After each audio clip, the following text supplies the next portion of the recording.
Antara Salafi Wahabi dengan Syiah itu tentu perbandingan yang tidak bisa disamakan. Itu bukan perbandingan pilihan yang apple to apple. Salafi Wahabi adalah saudara kita. Memang dia bersikap dekil, kurang ajar, menjengkelkan, tetapi tetap saudara kita.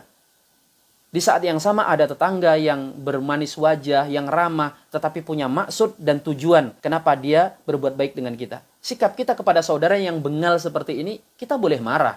Tetapi keributan antara kita dengan mereka ini hendaklah dipahami sebagai konflik antara keluarga. Dia adalah keluarga kita, yang jangan sampai kita memutus tali silaturahim dengan mereka. Sedangkan kepada tetangga yang tiba-tiba sok baik ikut campur urusan dalam rumah tangga kita, justru kita kan curiga kan? Apalagi tetangga ini punya track record yang sangat buruk. Lihat dalam sejarah, mereka telah melakukan pengkhianatan, penghasutan, dan memusuhi Ahlus Sunnah wal Jamaah. Maka menghadapi tetangga seperti ini bukan dengan cara dirangkul untuk kita gunakan sebagai kawan memukul saudara kita. Justru kita harus waspada, karena tentu dia punya agenda dengan kedekatannya ini. Bisa jadi, begitu kita nanti bermusuhan dengan saudara kita, kemudian kita saling menghabisi, saat kita lemah, mereka kuat, kitalah yang gilirannya akan dihabisi oleh mereka.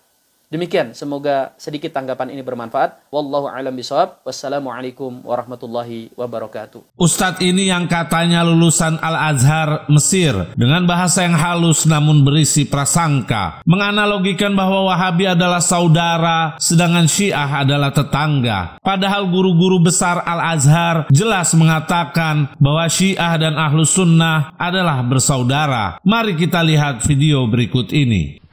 بين الشيعة والسنة هي علاقة أبناء دين واحد وإخوة، والأزهر يعني دائما ما ينادي بهذا، وأنا عندي عبارة دائما أرددها وكنت أرددها الأسبوع قبل الماضي في إندونيسيا أيضا: الشيعة والسنة جناح الأمة الإسلامية.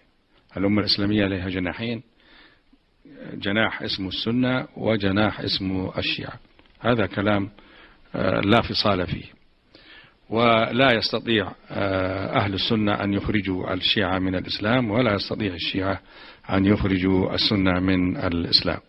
وعشنا سويا 14 قرنا من الزمان، لم يسجل التاريخ يعني حروب طاحنة بين الشيعة والسنة في الشرق. والمذهب الشيعي له أصول تتمثل في أصول الدين وفي أصول الفقه، وله فروع.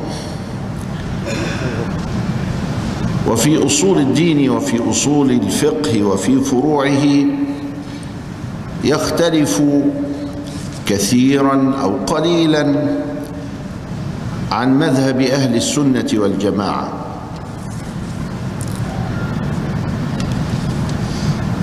والإمام الأشعري وضع مقياسا دقيقا للمنتمين إلى الإسلام، وهم أهل القبلة، فكل من جعل الكعبة قبلة له فهو من أمة الإسلام. والشيعة جعلت القبلة الكعبة المشرفة، وآمنت بالكتاب وبالنبي صلى الله عليه وسلم، وتقيم الصلوات الخمس. وهذا هو الأساس الذي يجعل إنسانا ما ينتمي إلى أمة الإسلام، كما أنهم يحرمون المحرمات ويقومون بالواجبات على تفصيل طويل في ذلك. ومذاهب أهل السنة والجماعة نعد منها أكثر من 80 مجتهدا عبر القرون، لكن الذي وصل إلينا متواترا مضبوطا محررا مخدوما 4: مذهب الإمام أبي حنيفة، ومذهب الإمام مالك، ومذهب الشافعي رضي الله تعالى عنه وأرضاه، ومذهب أحمد بن حنبل، وهذا بترتيب زمن وفاتهم رضي الله تعالى عنهم. فإذا ونحن أهل السنة أردنا التوسعة ضممنا إلى هؤلاء الأربعة مذهب الجعفرية وهم الشيعة. إذن الشيعة مذهب من مذاهب المسلمين. Mungkin Ustadz ini belajarnya di Al-Azhar, namun ilmu yang dia serap dari Saudi. Kami bukan mau menuduh bahwa Ustadz ini adalah sisipan dari Wahabi, namun jika mendengar dari bahasanya cenderung seperti itu. Dan sangat kami sayangkan Ustadz ini dalam video tersebut berbicara tanpa ada satu kitab pun yang dibuka atau referensi yang dibaca. Padahal bukti secara ilmiah itu yang dibutuhkan umat, bukan sekedar ocehan. Bahkan yang sangat disesalkan, dia lebih cenderung membela Wahabi yang telah menikam dari belakang pundaknya. Mohon maaf sebelumnya. Kami akan ajarkan Anda untuk berargumentasi agar tidak dianggap sebagai orang awam, yaitu dengan cara mengungkapkan dalil dan referensi tentang keyakinan Anda di hadapan kelompok Wahabi. Dalam kitab Fatawa wa Rasail karya Syekh Muhammad bin Ibrahim Al-Syekh, salah satu ulama Wahabi, yang diterbitkan oleh Matba'ah Al-Hukumah bi Makkah Al-Mukarramah, cetakan pertama tahun 1399, jilid 2, halaman 298. Karena pertanyaannya panjang, kami ringkas bahwa Al-Syekh ketika ditanya bolehkah menjadikan seorang yang berakidah Asy'ariyah sebagai imam dalam sholat, jawab Al-Syekh, tidak boleh menjadikan pelaku bid'ah sebagai imam dalam sholat. Jika memang benar Anda ini sebagai Asy'ari, seharusnya sadar bahwa diri Anda telah dianggap pelaku bid'ah, dan jika mengimami sholat kelompok mereka, maka status imam Anda tidak sah. Sekali lagi kami katakan, kalau memang Anda ini dari ahlu sunnah. Dalam kitab Al-Irsyad ila Sahihil I'tiqad karya Shalih Al-Fauzan, salah satu ulama Wahabi, cetakan tahun 1411 Hijriah, yang diterbitkan oleh Kerajaan Arab Saudi, halaman 108 sampai 109. Al-Fauzan berkata, dan nas-nas sifat termasuk ayat muhkamat dan bukan mutasyabihat, sampai kalimat yang mengingkarinya hanyalah pelaku bid'ah dari Jahmiyah, Mu'tazilah, dan Asy'ariyah, yang sebagian besar muslim di Indonesia adalah pengikutnya. Mereka mengikuti metode kaum musyrikin Quraisy. Kami tegaskan, mereka mengikuti metode kaum musyrikin Quraisy yang menentang Allah dan mengingkari nama-namanya.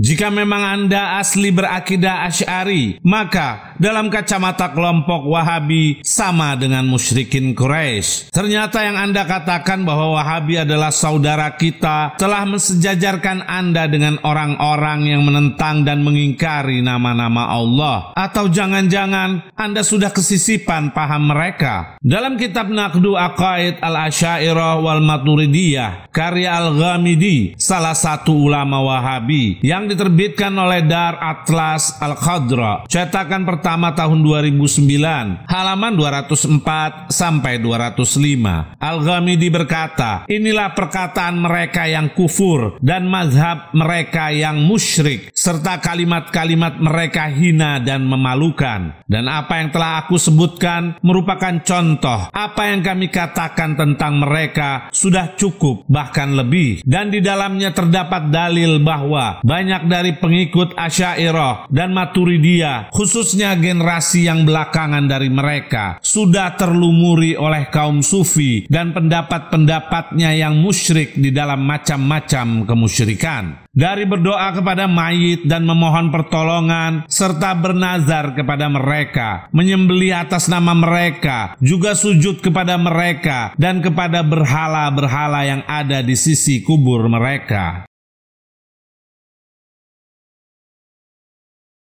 Pertanyaannya adalah, jika Anda termasuk orang yang meyakini istighosah, maka dalam pandangan kelompok Wahabi termasuk orang yang musyrik, bagaimana Anda menyarankan untuk menjaga silaturahmi dengan rombongan yang telah mengeluarkan Anda dari Ahlus Sunnah? Atau mungkin Anda termasuk mereka? Masih banyak lagi pengkafiran Wahabi kepada Asy'ariyah yang merupakan kelompok Ahlus Sunnah di Indonesia. Silakan merujuk kepada video kami yang lain.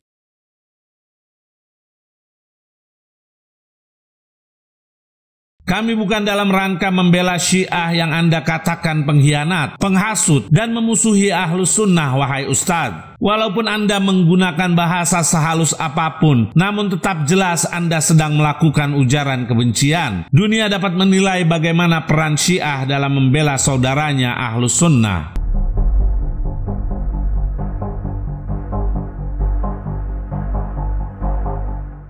Kelompok Houthi Yaman nekat menyerang kapal terafiliasi Israel di Laut Merah. Serangan tersebut dilakukan meski Hamas dan Israel telah mencapai gencatan senjata di Gaza. Mengetahui kondisi tersebut, Houthi mengklaim turut membatasi serangan di Laut Merah. Ansarullah Yaman mengatakan hanya akan menyerang dengan menargetkan kapal Israel. Pernyataan itu disampaikan dalam surel ke sejumlah perusahaan pemilik kapal pada Minggu 19 Januari 2025. Bersatu main salah-salahan. Yaman nolong, Libanon nolong, yang diangkat malah isu sekterian. Oh, itu beda madhab tuh, itu nolong ada motif nggak bener, bla bla bla bla bla. Pertanyaannya ente kemana? Giliran ada yang nolong bahas isu sekte, isu madhab, ente kemana? Padahal kalau bersatu, pertolongan Allah Subhanahu wa Ta'ala akan datang. Saudara, guru-guru kita, orang-orang tua kita selalu mengingatkan, yang kita khawatirkan bukan musuh yang hebat, yang kita khawatirkan bukan Amerika, yang kita khawatirkan bukan Israel, yang kita khawatirkan bukan NATO, yang kita khawatirkan kalau pertolongan Allah tidak datang. Kapan pertolongan Allah tidak datang? Kalau umat Islam bercerai-berai, saudara. Kalau umat Islam nggak bersatu. Tapi kalau negara-negara Islam bersatu, umat Islam bersatu, maka pertolongan Allah akan datang. Kalau pertolongan Allah akan datang, nggak ada urusan siapapun musuhnya, apapun senjatanya, Allah lebih besar dari segala-galanya. Allahu Akbar. Anda mengatakan bahwa ulama Syiah mengkafirkan Ahlus Sunnah, namun amat disayangkan tanpa ada satu rujukan pun yang Anda bacakan. Walaupun jika ada ulama Syiah yang seperti itu, maka perlu diketahui bahwa itu adalah oknum dan bukanlah ajaran. Jika Anda orang yang bijak, tentunya dapat membedakan antara oknum dan ajaran, sebagaimana pedoman para ulama yang terkenal. Kalamul alim yustadallu lahu wala yustadallu bihi. Perkataan seorang alim adalah hujjah baginya dan tidak bisa dijadikan hujjah ke selainnya. Salafi itu ada penyimpangan, itu karena faktor ini dan faktor itu. Subhanallah, kalau demikian hujahnya, apa dikira adanya penyimpangan orang per orang dari sebuah kelompok, itu bisa dikatakan mewakili kelompok tersebut. Adanya kelompok liberal dan sekuler yang ada di tubuh Aswaja, itu sudah meresahkan mereka sejak lama. Karena mereka mengetahui ini adalah parasit yang sangat merusak, tetapi sangat sulit untuk dihilangkan. Demikian juga adanya sufi yang menyimpang, hulu, dan torekoh yang sesat, itu sama sekali tidak mewakili tasawuf yang murni. Dalam video ini Anda terdengar sangat bijak, namun mengapa ketika sampai kepada Syiah sangat bertentangan dengan omongan Anda sendiri? Apakah karena kebencian membutakan pandangan Anda, atau ada kelompok lain yang membisikkan telingamu? Maka menghadapi tetangga seperti ini bukan dengan cara dirangkul untuk kita gunakan sebagai kawan memukul saudara kita. Justru kita harus waspada, karena tentu dia punya agenda dengan kedekatannya ini.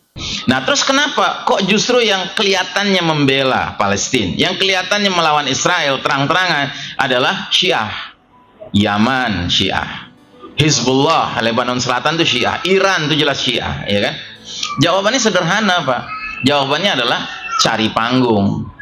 Gitu loh. Syiah itu cari panggung. Terlihat jelas bukan persamaan Ustadz ini dengan Wahabi, karena keduanya menggunakan bahasa yang sama dalam ujaran kebenciannya terhadap Syiah. Sebagai penutup, kami ingin mengulang kembali pernyataan Ustadz ini bahwa Syiah hanya merupakan tetangga, bukan keluarga. Ini persis apa yang disampaikan oleh Amirul Mukminin Ali bin Abi Thalib. Kalimatnya benar, namun agendanya kebatilan. Dan saran kami untuk semua para pembenci keluarga Nabi, jika muncul ke permukaan, hendaknya membawa dalil yang akurat. Sebagaimana firman Allah dalam surat Al-Baqarah ayat 111, tunjukkan bukti kebenaran kalian jika kalian orang-orang yang benar.